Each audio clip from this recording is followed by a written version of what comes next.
그럼 제가 잠깐 기도하고 이제 말씀 전하겠습니다. 사랑과 은혜가 풍성하신 하나님 아버지 감사합니다. 주님, 오늘 이 시간에 우리를 이 라이프 교회로 초청하여 주셔서 하나님의 말씀을 듣고 또한 하나님을 예배하고 하나님의 이름을 찬양하게 하시니 감사합니다. 주님, 오늘과 같이 우리가 항상 언제나 주님의 이름을 찬양하게 하여 주시옵소서. 하나님, 하나님께 예배드리는 자들이 될 수 있도록 주님 허락하여 주시옵소서. 그래서 이 땅 가운데 살 때 우리가 오직 예수 그리스도를 믿는 안에서 살아가게 하여 주시옵시고, 하나님의 은혜를 구하는 우리 모든 성도들이 될 수 있도록 주님 역사하시고 기억하여 주시옵소서. 주님, 오늘 이 주의 종이 주님의 말씀을 전합니다. 주님께서 저에게 보이신 그 은혜를 그대로 전할 수 있도록 인도하여 주시옵시고, 하나님의 말씀을 대언하는 자로서 이 강단에 섰사오니 하나님께서 주시는 그 마음들만, 말씀들만 전할 수 있도록 인도하여 주시옵소서. 사랑이 많으신 예수 그리스도의 이름으로 기도드립니다. 아멘. 아멘. 감사합니다. 오늘 파더스 데이인데 우리 그 자녀들을 위에 헌신하시고 이제 세상의 모든 핍박과 이런 걸 견디시면서까지 일해주신 우리 아버님들을 위해 잠깐 박수 한번 치겠습니다. 네. 감사합니다. 네, 감사합니다. 네, 감사합니다. 저는 지금까지 살면서 많은 선물들을 받았던 것 같습니다. 신발이나 가방, 그리고 시계와 펜과 같이 이런 많은 선물들을 받았었어요. 그런데 가장 기억에 남는 선물은 바로 하나님으로부터 받은 제 아내이지 않나 싶습니다. 네, 아직 다음 달에 이제 1년이 됩니다. 네, 아직 그래서 약간 풋풋한 것 같아요. 네, 그래서 제 아내가 저는 하나님으로부터 온 선물로 믿고 있습니다. 왜냐하면 저는 정말 제가 결혼할 수 있을지 몰랐었어요. 제가 배우자에 대한 기준도 꽤 높았고요. 그리고 무엇보다도 저를 이해하는 사람이 많지 않았었습니다. 그런데 오히려 이 교회 집사님들이 저를 좋게 보셔서 저를 사위 삼고 싶어 하셨어요. 그런데 그 집사님들이 딸이 없거나 혹은 그 딸들이 저랑 나이 차이가 좀 많이 났습니다. 그래서 저보다 10살 훨씬 위에 분들, 아니면 아직 중고등학생인 이 아이들을 사위 삼고 싶어 했어요. 그래서 처음에는 나도 이제 갈 수 있겠구나라고 생각했는데, 말을 듣다 보니, 그리고 그분이 딸이 없다는 걸 알고 나니까 약간 당황하곤 했습니다. 이렇게 나는 언제 결혼하나 전전긍긍하며 주님의 뜻을 기다리다가 지금의 아내를 만나게 됐습니다. 저희는 예전부터 알고 지냈던 사이도 아니고요. 그리고 또 소개를 받은 것도 아닙니다. 학교에서 우연히 만나게 되었어요. 그래서 새로운 신입생 중에 한 명이 미국 계좌가 필요하다고 하여서 제가 라이드를 도와줬습니다. 근데 그때 아내도 신입생이었기에 같이 따라 나왔습니다. 제가 처음에 아내를 본 순간 너무 이쁜 거예요. 이렇게 이쁠 수가 있나라는 생각이 들었습니다. 그래서 제 눈을 의심하기 시작했어요. 내가 보고 있는 게 맞는 것인가 라고. 지금 여기에 계신 남편분들도 저와 똑같은 경험을 했으리라 믿습니다. 동의하시나요? 동의하시면 아멘 해주시기 바랍니다. 동의하시면 오늘 이제 파더스 데이니까 수제버거를 드시겠죠. 근데 그것이 스테이크로 변하는 놀라운 역사가 있기를 간절히 제가 믿습니다. 아멘 하시나요? 아멘. 네, 이제 스테이크를 드실 수 있을 것 같습니다. 네, 그래서 저와 아내 그리고 신입생이 같이 은행에 도착했습니다. 그런데 미국이 이런 부분에 대해서 참 느린 것 같아요. 많이 경험하시죠? 저도 정말 많이 경험합니다. 그래서 이러한 행정 업무를 할 때 하루를 다 써야 돼요. 그래서 이때도 동일했습니다. 2명의 은행 계좌를 여는데 약 2시간 정도 걸렸던 것 같습니다. 평소 같았으면 인내심의 바닥을 드러냈겠지만 아내에게 호감을 가진 저는 그 2시간이 정말 너무나도 행복했어요. 그래서 은행 계좌도 열고 제 마음도 함께 열어버렸습니다. 네. 이렇게 아내는 저에게 하나님의 선물로 오게 되었습니다.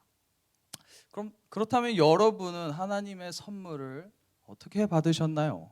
여러분이 생각하는 하나님의 선물은 무엇인가요?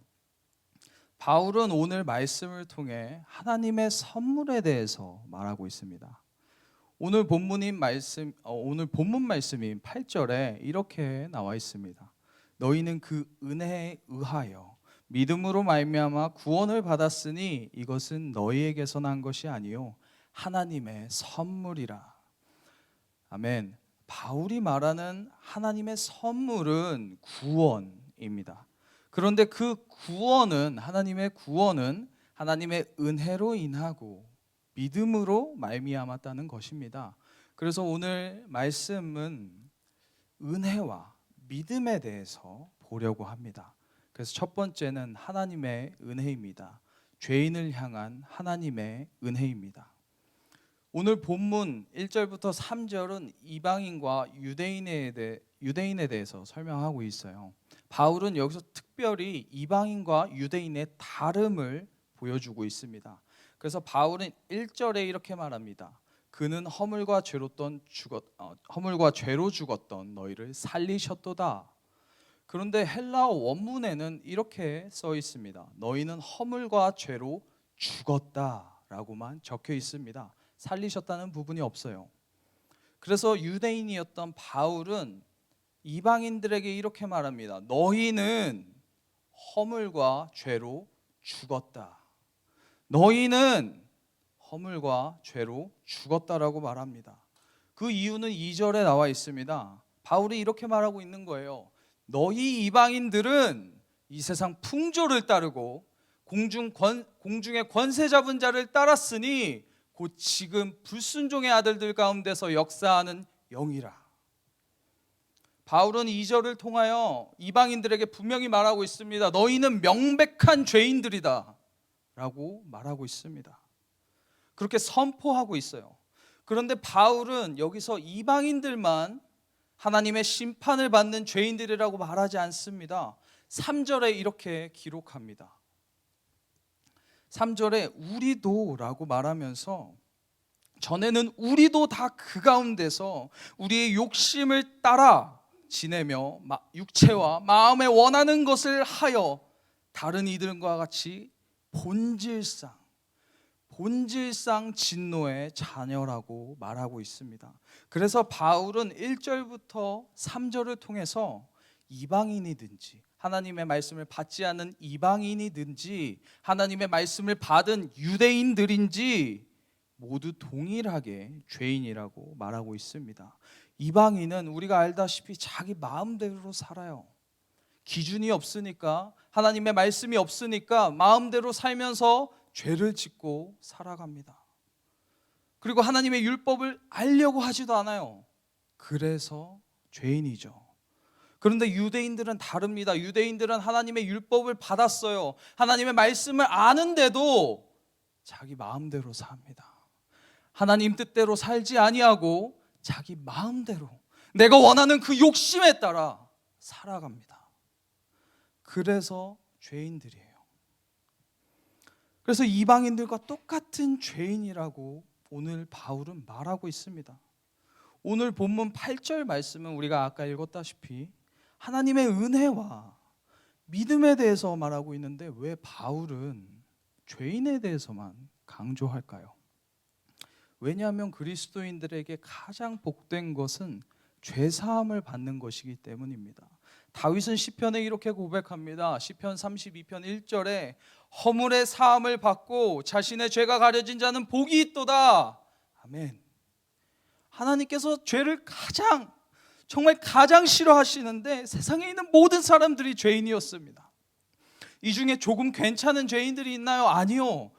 조금 괜찮은 죄인들이 있고 혹은 더 나쁜 죄인들이 있지 않습니다. 모두 다 동일한 죄인들이었습니다.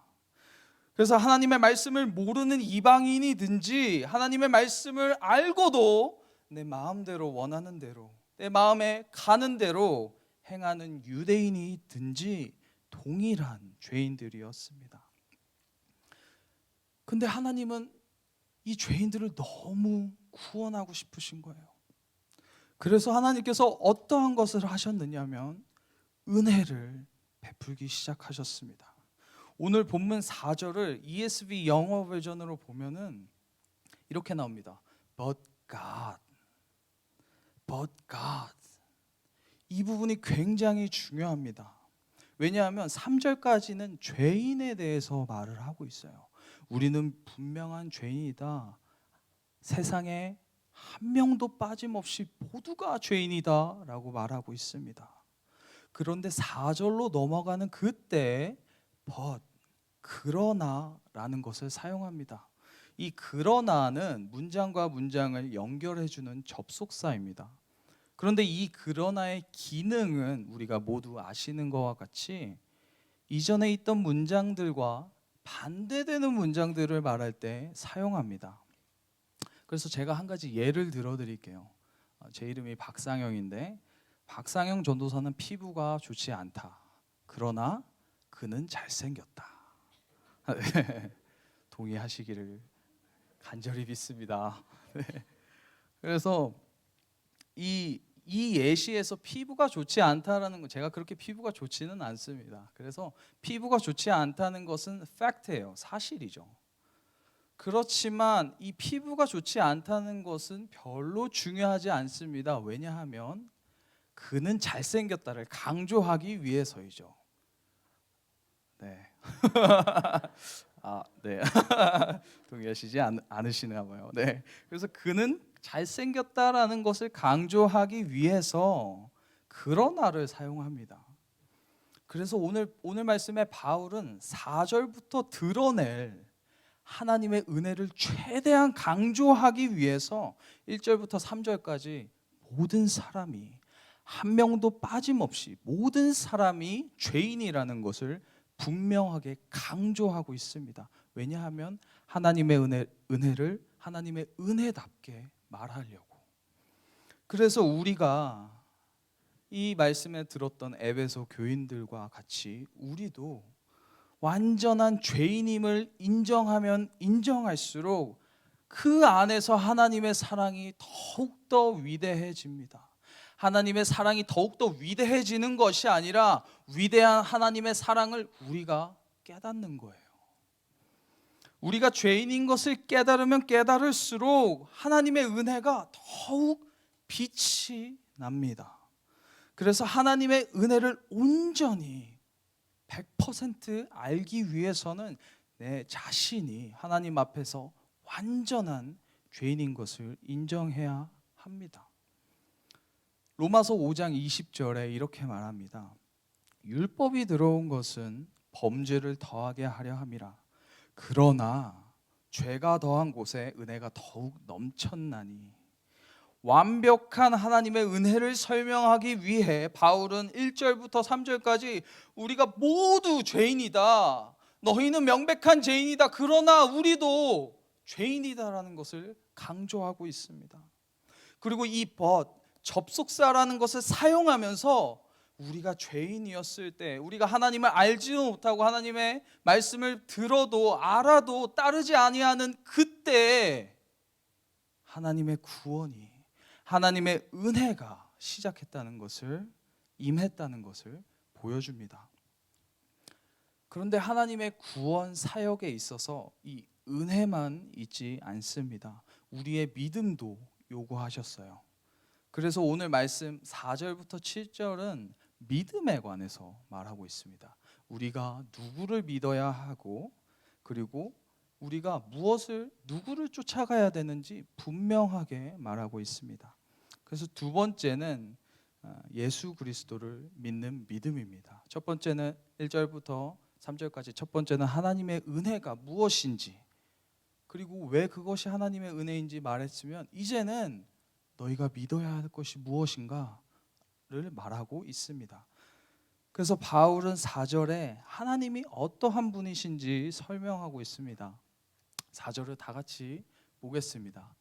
긍휼이 풍성하신 하나님이 우리를 사랑하신 그 큰 사랑을 인하여 죄를 싫어하시는 하나님께서, 죄를 가장 미워하시는 하나님께서 죄인들을 긍휼히 여기시고 사랑하셔서 딱 한 가지 계획을 세우십니다. 그것이 우리가 지금 믿고 있는 바와 같이, 우리가 아는 바와 같이 예수 그리스도의 십자가입니다. 그럼 우리 다 같이 요한일서 4장 9절에서 10절을 다 같이 합독하시겠습니다. 하나님의 사랑이 우리에게 이렇게 나타난 바 되었으니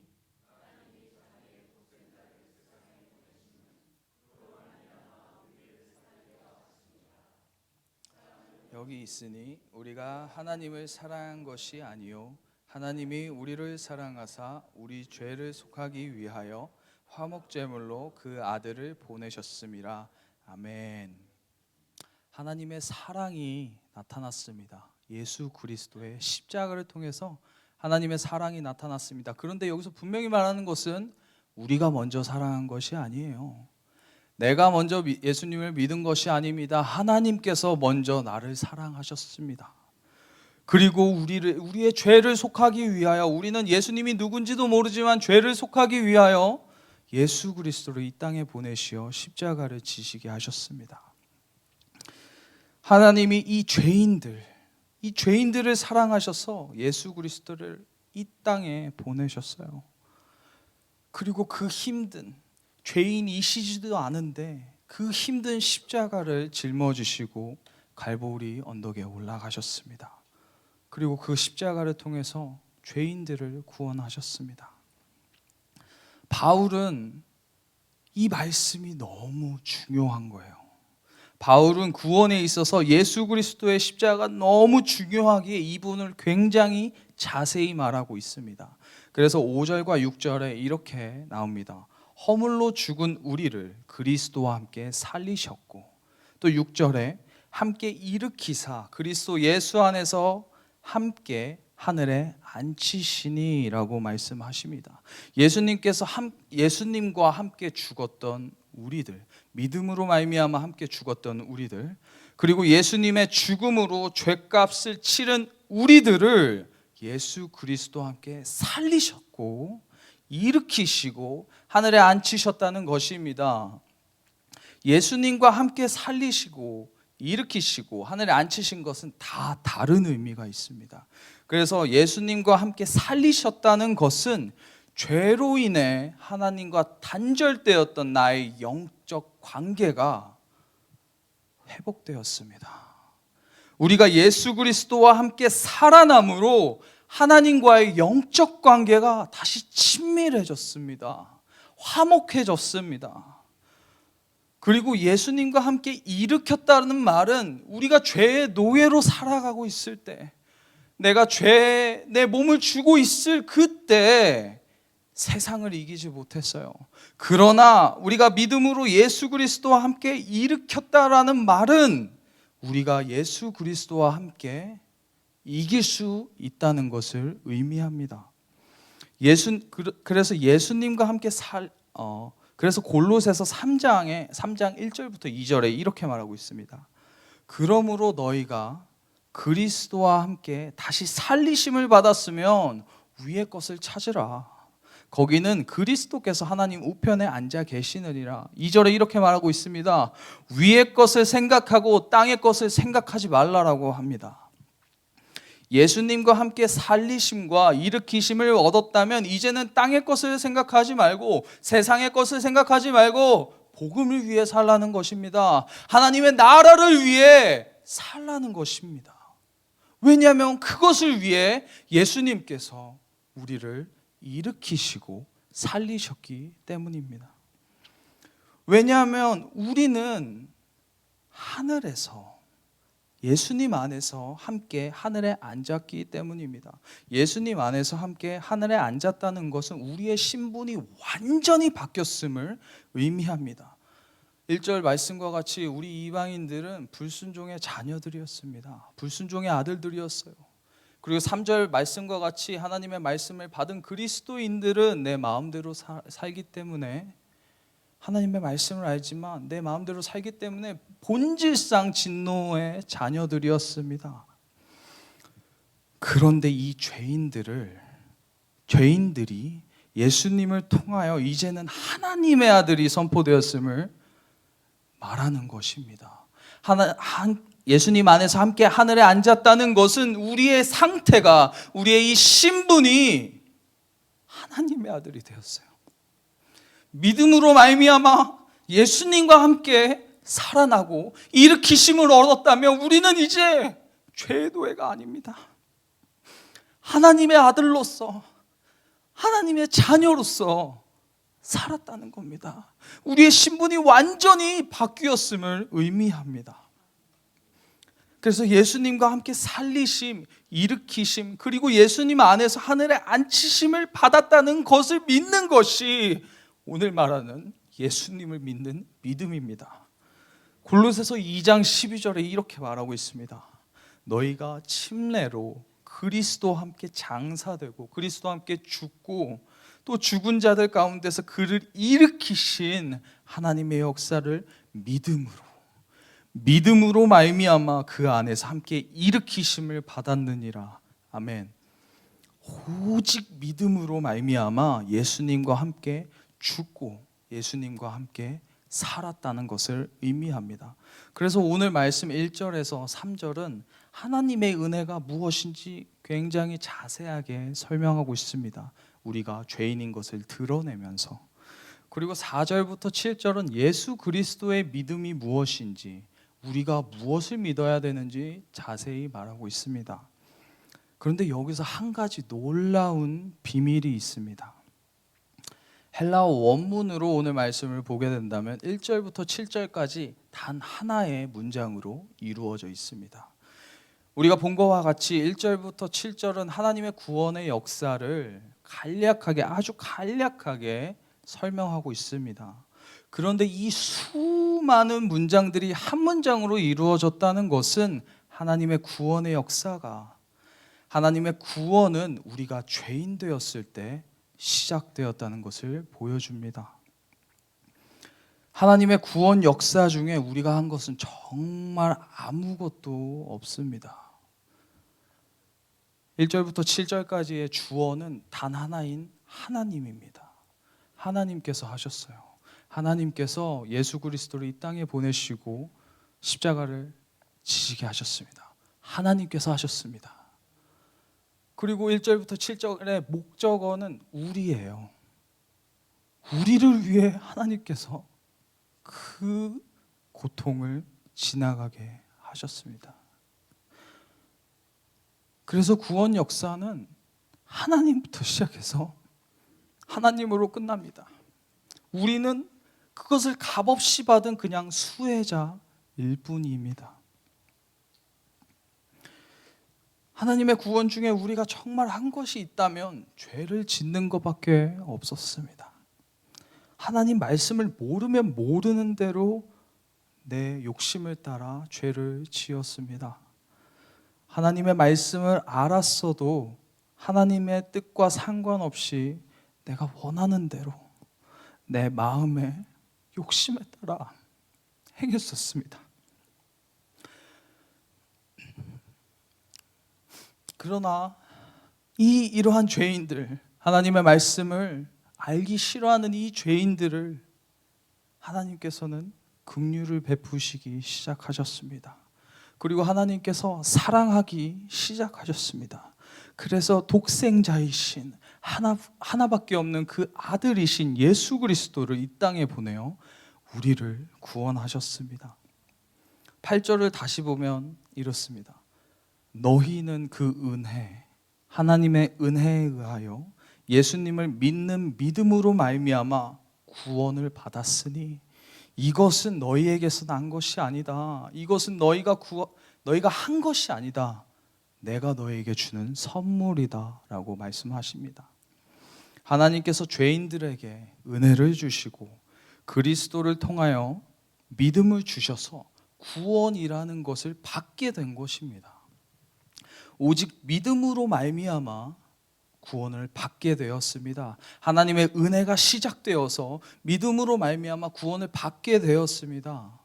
그런데 우리는 여기서 구원이라는 답에만 집중하기 시작합니다. 구원 혹은 영생이라는 답에만 관심을 가지고 있습니다. 우리는 그렇게 의도하지 않지만 나도 모르게 구원만 관심을 갖기 시작해요. 저는 미국에 와서 놀란 것이 꽤 많습니다. 컬처, 문화 차이가 많으니까요. 그런데 그 중에 가장 놀란 것은 미국 수학 답안지였습니다. 제가 알기론 그 대학교 심화 과정이긴 한 것 같아요. 그 친구들이 대학교 심화 과정, 엔지니어 쪽에서 공부를 하고 있었기 때문에. 네, 근데 그 친구들의 수학 답안지를 봤는데 풀이 과정도 적어야 된다고 들었습니다. 그래서 너무 신기했어요. 왜냐하면 한국은 어떻게 해서든지 그냥 답만 맞으면 되거든요. 그래서 저는 그 고등학교 때 미분적분을 하면서 너무 힘들어가지고 마이너스 1하고 0하고 1을 머리를 굴려가면서 이 중에 답이 하나 있다라고 생각을 했습니다. 그리고 대부분의 답들이 마이너스 1, 0, 1이에요. 그래서 그것만 계속 적었습니다. 근데 또 맞는 게 있어요, 그 중에서. 그래서 감사하게 이제 맞았죠. 예. 그랬었습니다. 한국은 그냥 어떻게 해서든지 답만 맞으면 돼요. 풀이 과정을 굳이 쓰지 않아도 됩니다. 그런데 미국 채점 방식은 조금 다릅니다. 풀이 과정을 써야 돼요.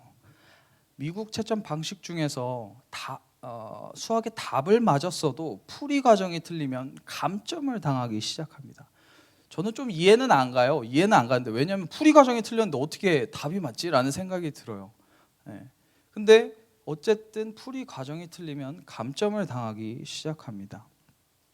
근데 저는 이 방식이 우리 신앙생활에도 적용이 돼야 된다고 생각합니다.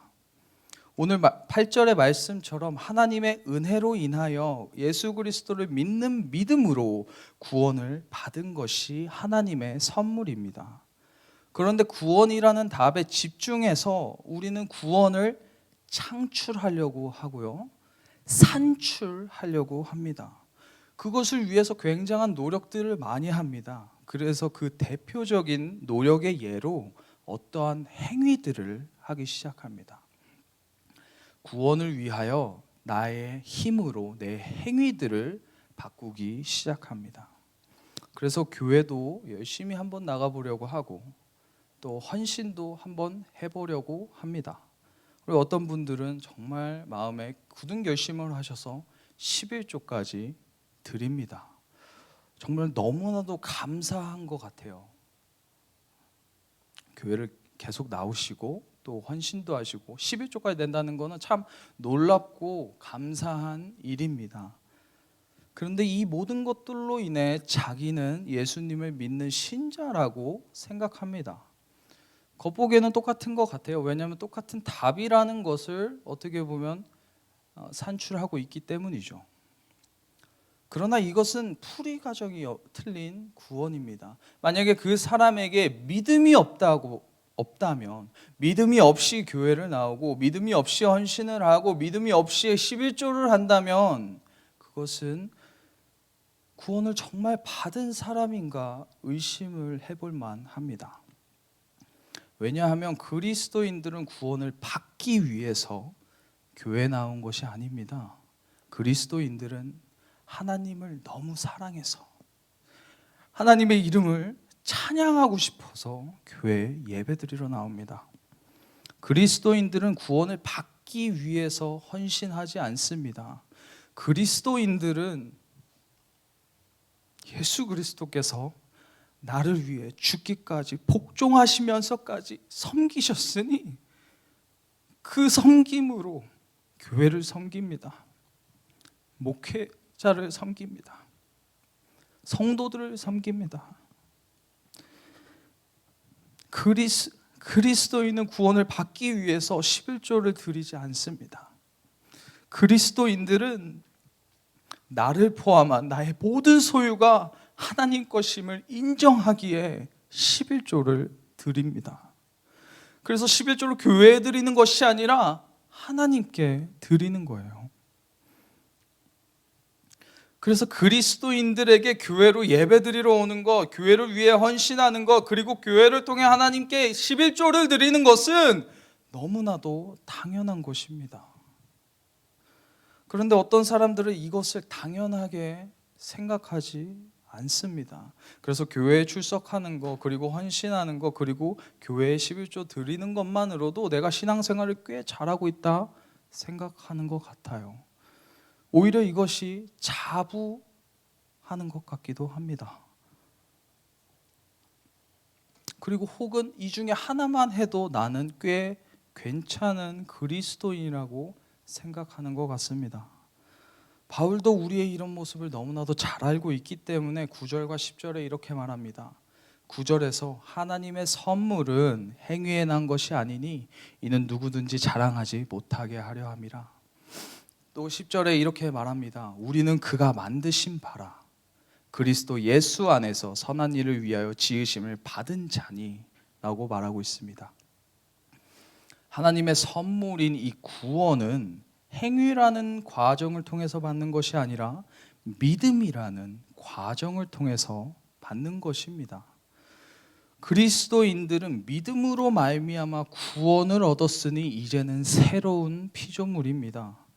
그래서 이 새로운 피조물들, 새로운 사람이 된, 새로운 창조물이 된 이 그리스도인들은 그리스도 안에서 선한 일을 위하여 지으심을 받았습니다.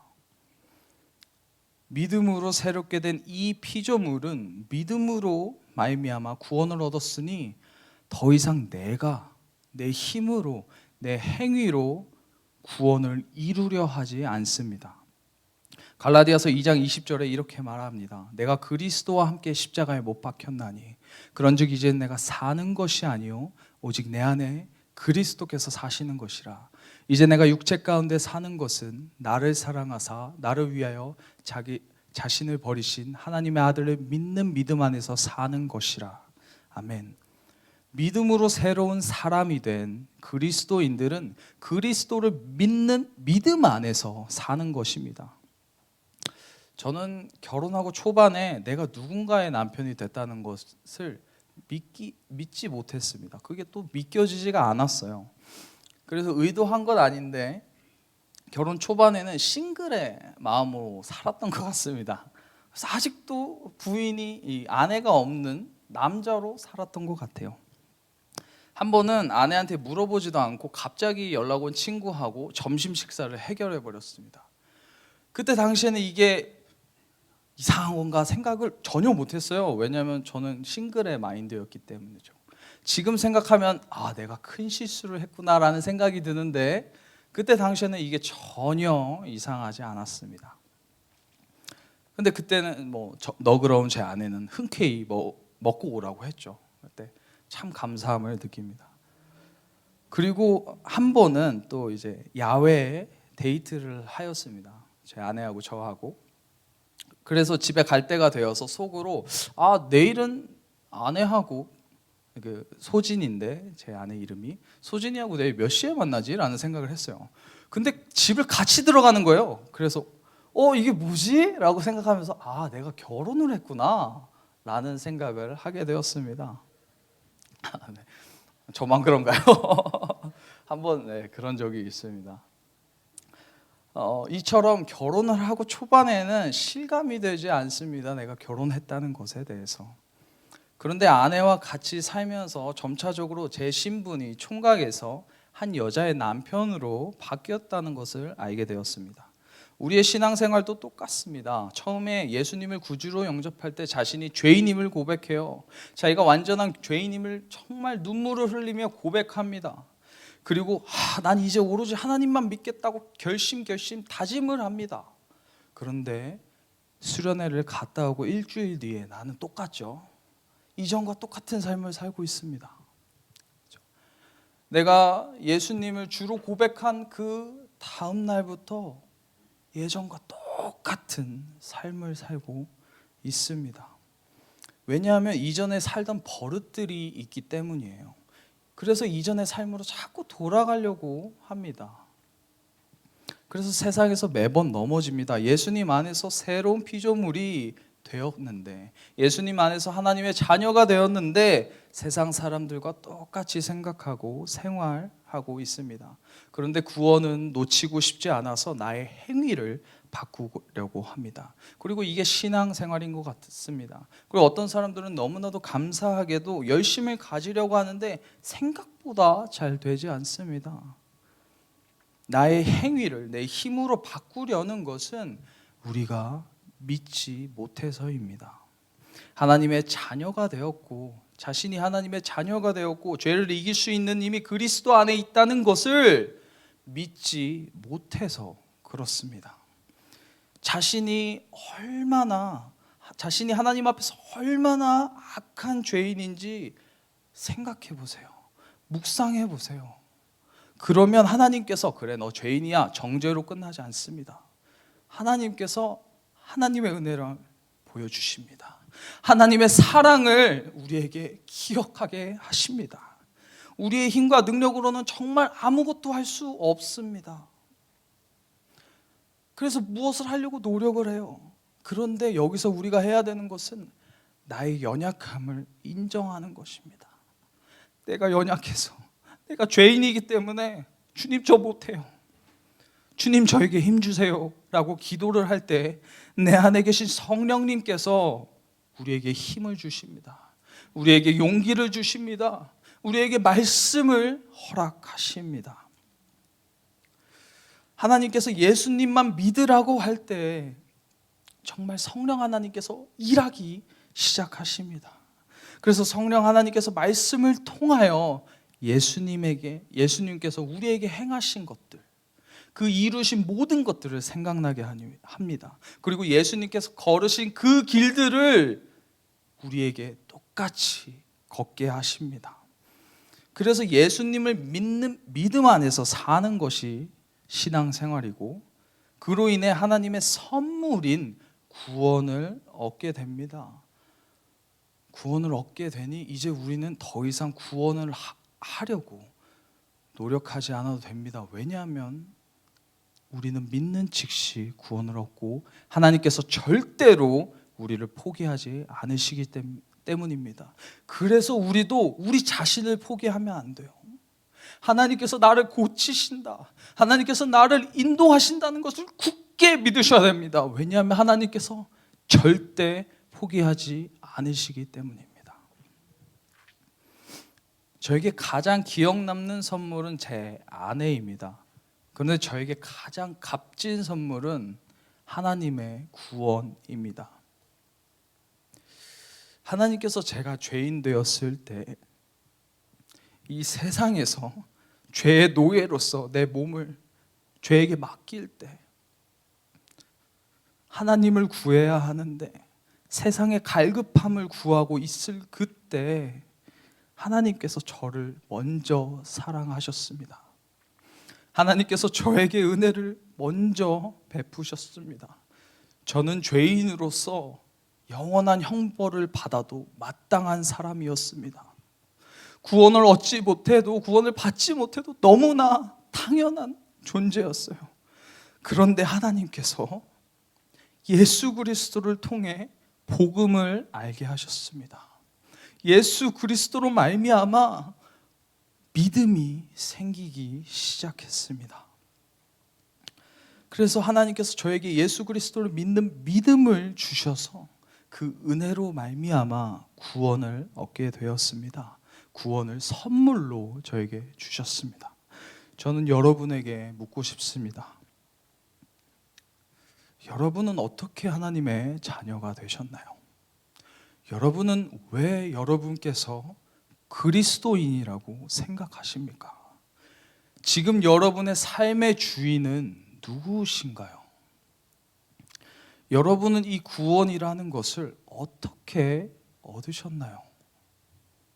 여러분의 선물은 무엇인가요?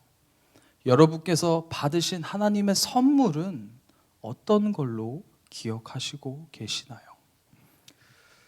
네, 말씀을 마치겠습니다.